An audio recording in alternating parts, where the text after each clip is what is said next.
Today we're talking about Spiderman, my favorite superhero ever, or Spider-Man, or something. Spider-Man, why does he hyphenate the name? Everybody else is just like Superman and Batman, but he's like Spiderman. Ain't he something? So I got 5 facts for you for the new Spider-Man movies that are coming out, starring Tom Holland. The last 5 Spider-Man movies were made by Sony, which exclusively licensed the Spider-Man character, keeping it away from the Marvel Cinematic Universe, which you all love and know with Civil War and Captain America and Iron Man and all those great heroes. But did you know that it's always been in the contingency to include characters that they don't necessarily have the rights to yet? So recently, Sony threw their hands up in the air in frustration and decided that they couldn't make a Spider-Man movie good anymore without the consultation of Kevin Feige, the mastermind behind the Marvel Cinematic Universe. So they struck up a deal between Sony Studios and Marvel Studios, which is owned by Disney, to include the Spider-Man character in the Marvel Cinematic Universe, but also retain exclusive rights to the character so that they can make their own Sony movies. But Kevin Feige, master of the Marvel Cinematic Universe, still gets to oversee those Sony movies. Pretty cool. Though Tom Holland was recently cast as the new Spider-Man, Asa Butterfield from Ender's Game almost snagged the role. Tom Holland ultimately ended up getting the role because the Russo brothers were actually impressed with Tom Holland's dancing background and gymnastics background, and Tom Holland's ability to actually do flips and stuff and jump in the air. And if you want to check it out, check out his Instagram. The dude does like flips off of stuff, and I mean, his mother's probably like, please be careful, you might break yourself, you might hurt yourself. Tommy, don't hurt yourself. I don't know why she's got like a New York accent, he's English. The new Spider-Man movie's gonna be a reboot.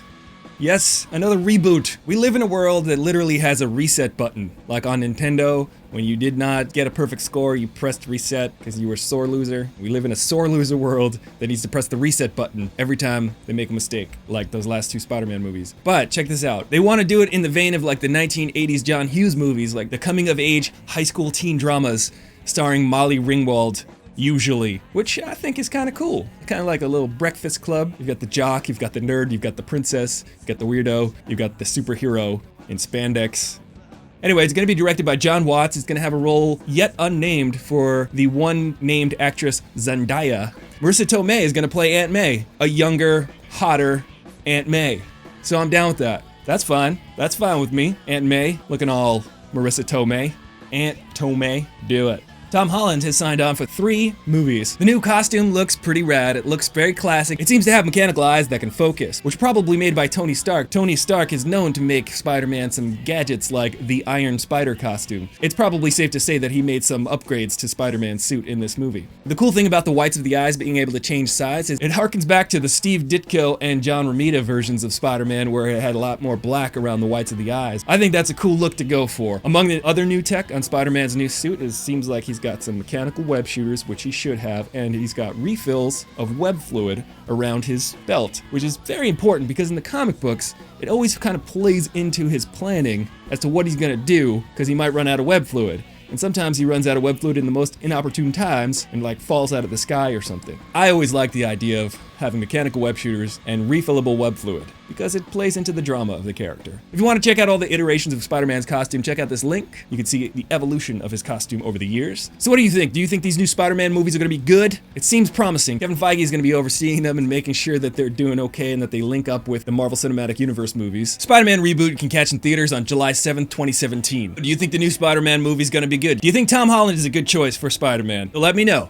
Leave a comment below, like this video, and subscribe to this channel. So I do this channel because I love making videos, I love movies, I love music, I love entertainment.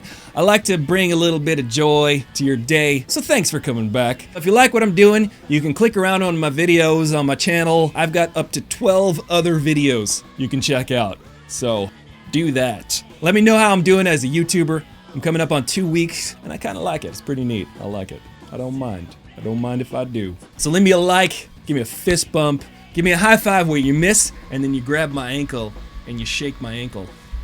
Fresh Prince of Bel-Air.